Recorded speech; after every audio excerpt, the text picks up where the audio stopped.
Welcome to Fractured Chaos. They say time heals all wounds. Whoever said that never had their heart ripped out by someone they trusted completely. My name is Brian Mitchell, and 6 months ago, I thought I knew what love was. Now I know better. Love is just a chemical reaction that fades. Revenge? That lasts forever. You're probably wondering why I'm sitting here telling you this story. Trust me, by the end, you'll understand exactly why some people deserve everything that's coming to them. And Melissa? She had it coming. Before I continue, drop a comment to let me know where you're watching from, and give this video a like to show your support. Now let me tell you what happened. Let me take you back to where it all began. Or rather, where it all ended. I still remember that Tuesday. Funny how the worst days of your life are etched into your memory like scars. I came home early from a business trip. Thought I'd surprise her. Turns out, the surprise was on me. Her car wasn't in the driveway, but the bedroom light was on. And there was another car I didn't recognize. I should have known then, right? The signs were all there, written in neon. But love makes you stupid. I walked up those stairs slowly, each step feeling heavier than the last. The bedroom door was cracked open. I heard her laugh. That laugh I thought was only for me. And then I heard him. I pushed the door open. There they were, Melissa and David, my girlfriend and my friend. Well, former friend as of that moment. Brian! Her face went pale. It's not what you think. Isn't that what they always say? The most predictable line in the history of betrayal. Here's what you need to know about Melissa. We'd been together for 3 years. I thought she was the one. I had a ring hidden in my sock drawer for 2 months, waiting for the right moment. What I didn't know was that she'd been seeing David for 6 months. 6 months. How could you? I asked. Simple question. The answer was anything but. She broke down, of course. Tears on command. One of her many talents. I was going to tell you. She sobbed. I just didn't know how. David just stood there half-dressed, looking anywhere but at me. Some men have no spine. What happened next surprised even me. I didn't yell. I didn't throw things. I simply turned around and walked out. Sometimes silence hurts more than screaming. But here's what they didn't know as I walked out that door. I'd already seen the texts. All of them. For weeks. DMHS. Their little code. Don't miss him Saturday. Clever, right? I knew everything. I just needed to see it with my own eyes. And the whole time I was walking down those stairs, one thought kept repeating in my mind. She's going to pay for this. They both are. The next few weeks were a blur of bourbon and bad decisions. Melissa called, texted, showed up at my apartment crying. Classic damage control. I made a mistake, Brian. It didn't mean anything. 6 months of cheating was a mistake. Interesting definition. Then came the suicide threats. Her favorite manipulation tactic. I can't live without you, Brian. I'll kill myself if you don't forgive me. She'd done this before. Anytime I caught her in a lie or threatened to leave. The first time, I rushed to her apartment at 3 a.m., terrified I'd find her dead. Instead, I found her watching Netflix. She claimed she felt better after sending the text. After the third time, I realized it was just another way to control me. But this time was different. This time, I didn't respond. This time, I had a plan. I started watching them. Not in a creepy, stalking kind of way. Well, maybe a little creepy. I observed their patterns. David picked her up from work every Tuesday and Thursday. They went to the same restaurant every Friday, the one I used to take her to. They seemed happy. That's when I realized something that chilled me to the bone. She never loved me. Not really.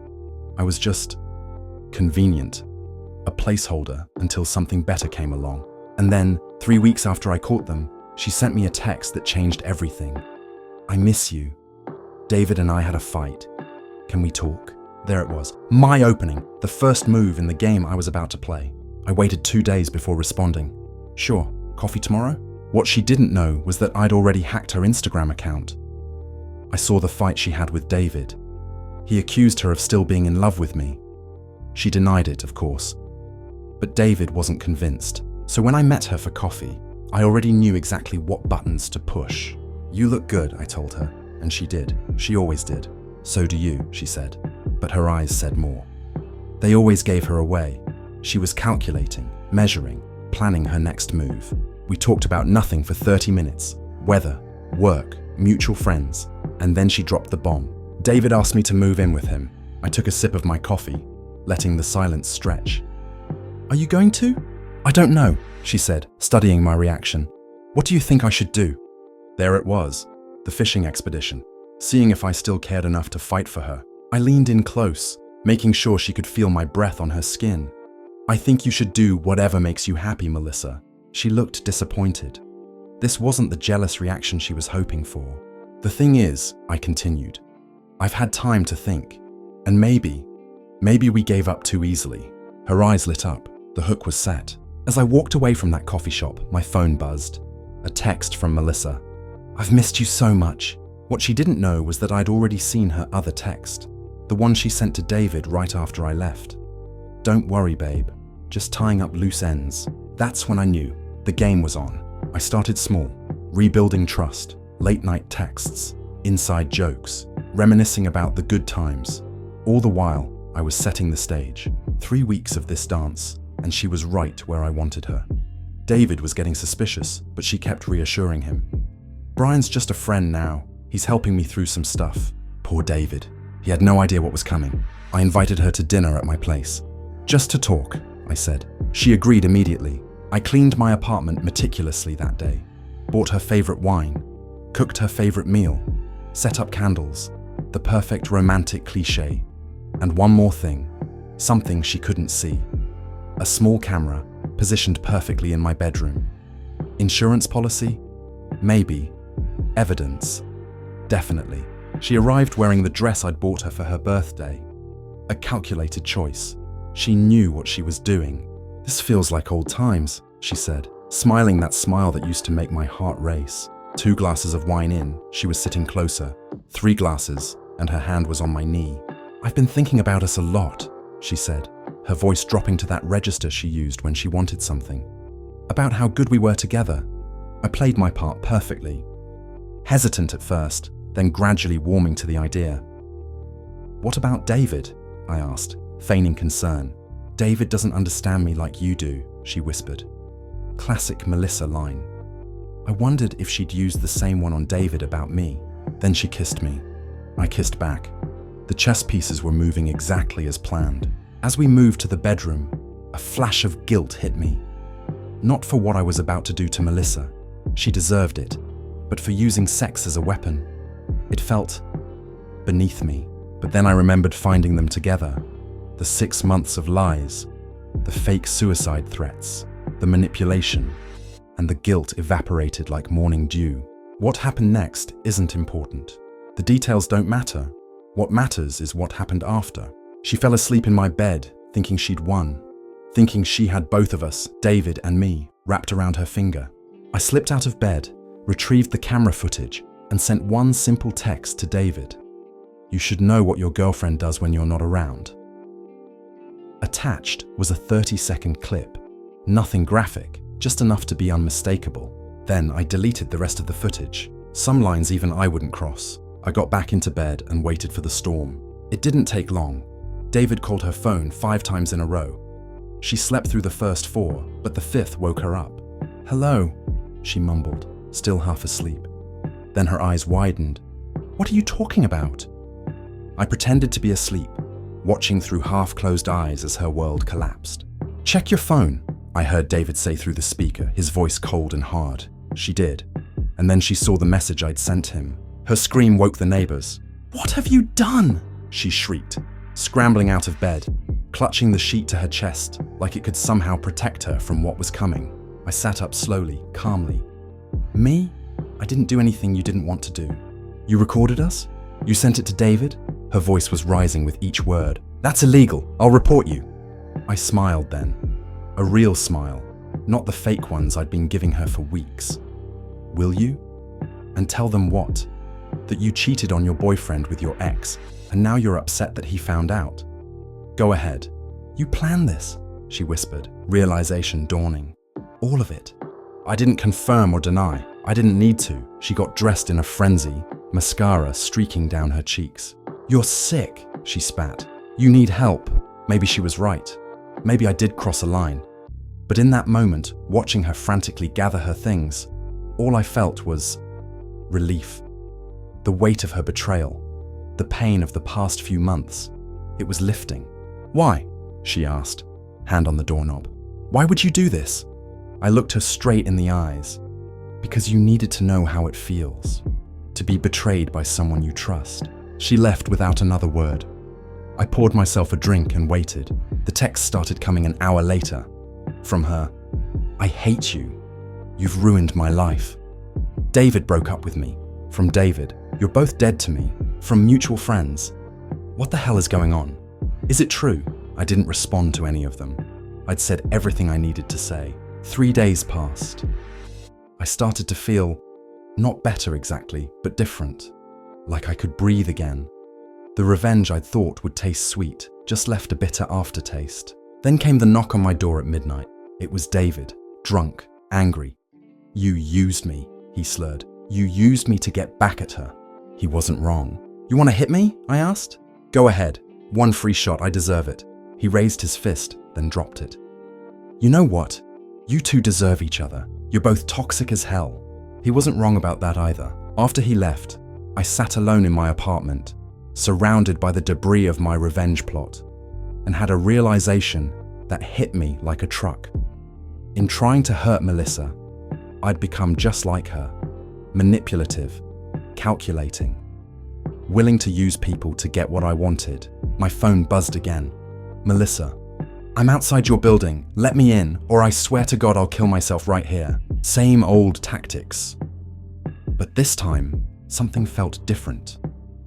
There was a desperation in her words that hadn't been there before. I looked out my window. She was there, sitting on the curb, head in her hands. I called her. "Go home, Melissa, it's over." "I can't," she sobbed. "David changed the locks. I have nowhere to go." The irony wasn't lost on me. She'd left me for him, and now he'd thrown her out because of me. "Call your parents," I suggested. "I can't face them," she said. "Not after everything. Please, Brian, just for tonight." Against my better judgment, I buzzed her in. When she walked through my door, she looked different. Smaller somehow, broken. "Thank you," she whispered. I showed her to the couch. "One night," I said firmly. "In the morning, you figure out your next move." She nodded, grateful for even this small kindness. As I turned to walk to my bedroom, she grabbed my wrist. "Why did you do it, Brian? Really?" I thought about lying. About giving her some speech about justice or karma. But in that moment, honesty seemed like the only option left. "Because you broke me," I said simply, "and I wanted you to know how it felt." She let go of my wrist, her eyes filling with fresh tears. "I did love you, you know, in my way." "Your way wasn't enough," I replied. I went to bed alone that night, listening to her crying softly in my living room, and wondered, is this what winning feels like? Because it sure as hell feels like everyone lost. I woke up to the smell of coffee. For a disoriented moment, it felt like the past few months had been a bad dream, but reality crashed back quickly enough. Melissa was in my kitchen making breakfast like she used to, like nothing had happened. "Morning," she said, attempting a smile. I thought the least I could do was cook for you. I accepted the coffee warily. "Thanks. Did you sleep?" "Not really." She looked exhausted, shadows under her eyes. I kept thinking about everything, about us. I braced myself for another manipulation, another angle, another game. "I'm sorry," she said, and to my surprise, it sounded genuine. Not just for cheating, for everything. The threats, the lies, using you. I didn't know what to say, so I said nothing. "I've been seeing a therapist," she continued, focusing intently on the eggs she was scrambling. "Since before all this. David insisted, actually. Said my behavior wasn't normal. That was unexpected. She says I have borderline personality disorder. That's not an excuse for what I did to you, but maybe it explains some of it." I took a sip of my coffee, processing this new information. "Is that why you threatened suicide?" She nodded, shame coloring her cheeks. Fear of abandonment is a symptom. When I feel someone pulling away, I panic. I say and do things. Extreme things. For the first time in months, I looked at Melissa, really looked at her, and saw something other than the woman who had betrayed me. I saw someone struggling, just like me. That still doesn't excuse cheating, I said. But the edge in my voice had softened slightly. No, it doesn't, she agreed. Nothing excuses that. We ate in silence for a few minutes. Not comfortable, but not hostile either. What now? I finally asked. She shrugged. I called my sister this morning. She's coming to pick me up. I'll stay with her for a while. Another surprise. Melissa had been estranged from her sister for years. Another messy relationship in her wake. That's good, I said cautiously. She finished her coffee and stood up. For what it's worth, what you did, sending that video to David, it was wrong, really wrong. But I understand why you did it. I nodded, acknowledging both parts of her statement. We're toxic together, Brian, she said, echoing David's assessment. We bring out the worst in each other. She wasn't wrong. As she gathered her few belongings, a text came through on her phone. She read it, her expression changing to one of shock. What is it? I asked. She handed me the phone wordlessly. It was from David. We need to talk. I miss you. The cycle was starting again. Different players, same game. She took the phone back, staring at the message. For a moment I saw the old Melissa, calculating, considering how to play this to her advantage. Then, to my astonishment, she deleted the message. I can't do this anymore, she said, more to herself than to me. I can't keep hurting people. I can't keep letting myself be hurt. Her sister's car honked outside. Melissa walked to the door, then turned back. I won't contact you again. I think that's best for both of us. I nodded, relief and something like sadness mingling in my chest.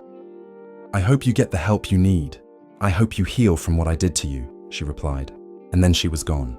I stood in my empty apartment, surrounded by the wreckage of our relationship, and wondered who I had become. The man who plotted elaborate revenge, the man who used sex as a weapon, the man who sent intimate footage to hurt someone. That wasn't who I wanted to be. I picked up my phone and deleted all the messages between Melissa and me, all the evidence of our toxic dance. It wouldn't erase what happened, but it was a start. Then I called a therapist, because maybe, just maybe, I needed help too. So that's my story. Not pretty, is it? No heroes here. Just broken people hurting each other because they don't know how to heal themselves. If you're waiting for a happy ending, I don't have one for you. Melissa and I haven't spoken since that morning. David, last I heard, is dating someone new. And me, I'm still in therapy, still trying to figure out who I am without the anger that consumed me. The thing about revenge is, it's like drinking poison and expecting the other person to die. In the end, I hurt myself as much as I hurt her. But here's what I've learned. Sometimes the most important relationships aren't the ones you have with other people. They're the ones you have with yourself. And that relationship, that's the one I'm working on now. So if you're out there plotting your own sweet revenge, take it from someone who's been there. The best revenge isn't getting even. It's getting better.